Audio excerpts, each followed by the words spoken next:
अधर्म और पृथ्वी माता आपस में बात कर रहे थे। उसी समय वहाँ पर से काला काला व्यक्ति आया और वह गाय को लात से मारा और बैल को डंडे से मार रहे थे।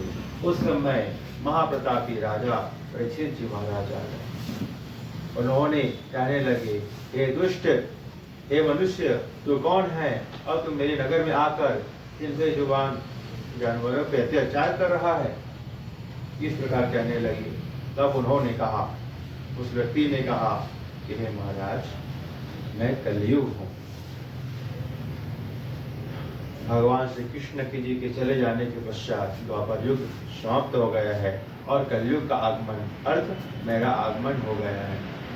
अब यहाँ मेरा राज चलेगा।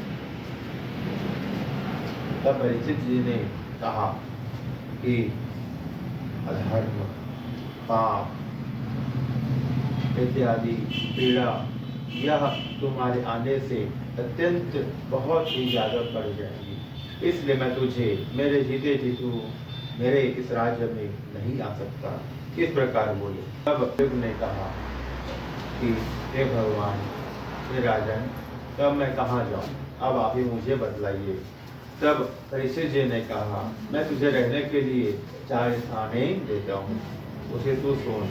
हाँ, मदिरा का पान होता हो, जहाँ जो स्वर्ण की चोरी होता हो और जहाँ विश्वासघात होता हो, तथा जहाँ पर स्त्री गमन होता हो, ऐसी जगह में तुम्हारा वास हो। तब कलयुग ने कहा, हे प्रभु, मुझे आपके 4 स्थान भी पसंद है। प्रभु, आप मुझे मेरी मन से एक स्थान और दे दीजिए।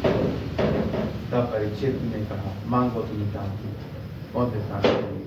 तब कलयुग ने कहा, आप मुझे स्वर्ण में भी स्थान दे दीजिए। उन्होंने कहा, तथास्तु, तुम्हारे स्थान स्वर्ण में भी रहेगा। इस प्रकार बोलकर वे वहाँ से चले आए अपने राजमहल में।